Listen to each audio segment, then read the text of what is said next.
अमेरिकेच्या ट्रम्प नावाच्या खोटारड्या राक्षसानं हडेलहप्पी करून इराणवरती युद्ध लादलं. त्याला याहू याहू करत इस्रायलच्या नेत्यानाहूने ज्या पद्धतीने भडकवलं, त्यावरून बावळट ट्रम्प यांच्या विरुद्ध अमेरिकेच्या जनतेनं आता सरळ सरळ उठावच केला आहे. नो किंग्स म्हणत अमेरिकेची जनता रस्त्यावरती उतरली आहे. आता या जोकर ट्रम्पचे धाबे दणाणले आहे हे सत्यच आहे, पण पडलो तरी टांग वर अशा आविर्भावामध्ये ट्रम्प सध्या आचके देत आहे. अब मारा तो मारा, इसके बाद मार के देखना असं ट्रम्प न म्हणताच इराण असं काही हाणतो की त्याने अमेरिकेची पाछावर धारण बसते.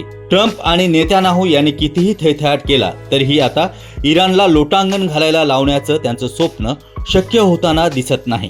अमेरिकेने म्हणे हजारोच्या संख्येने आपले सशस्त्र कमांडो इराणकडे पाठवले आहेत. त्यापैकी काहींचा तर इराणने खात्मा केल्याचे वृत्त आहे. खुद्द अमेरिकेत हे युद्ध थांबवले पाहिजे अशी तीव्र भावना आता व्यक्त होत आहे. या अटीतटीच्या लढाईत ज्या प्रकारे हजारो ड्रोन, आण्विक अस्त्र आणि मिसाईलचा वापर होत आहे, त्यामुळे केवळ इराण आणि गल्फ देशातच त्याचा विपरीत परिणाम होईल असं नाही, तर या भयानक अस्त्रांमुळे वातावरणात जो विषारू वायू पसरत आहे, त्यामुळे शेकडो किलोमीटर पर्यंत या विनाशकारी वायूचा विकारी विध्वंस जनतेला बघावा लागला आहे आणि सोसावा देखील लागतोय. आधीच अनर्थकारी औद्योगिक कारणामुळे प्रदूषणामध्ये वाढ झाली आहे आणि प्रदूषण वाढवण्यात अमेरिकेचा तर हातखंडाच आहे. जगाची जराही काळजी न करता जे भयानक प्रदूषण पसरत चाललं आहे, त्यामुळे जनतेला मोठ्या रोगराईला आणि आजारांना तोंड द्यावं लागेल हे स्पष्ट आहे.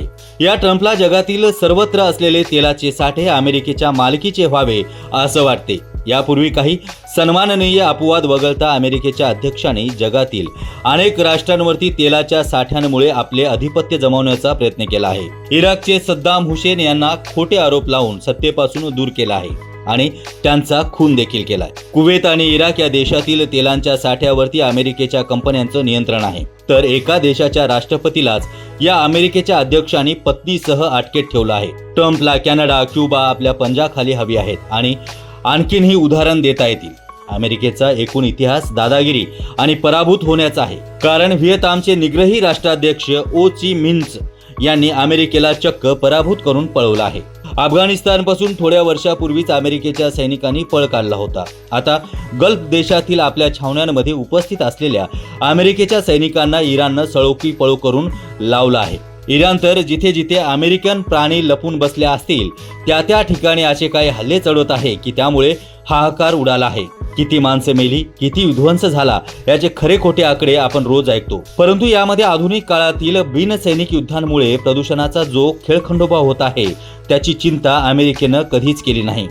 इराणला तर अमेरिका आणि इस्रायलच्या मानवद्रोही कारवायामुळे आत्मसंरक्षणाला झुंज देणं स्वाभाविक आहे.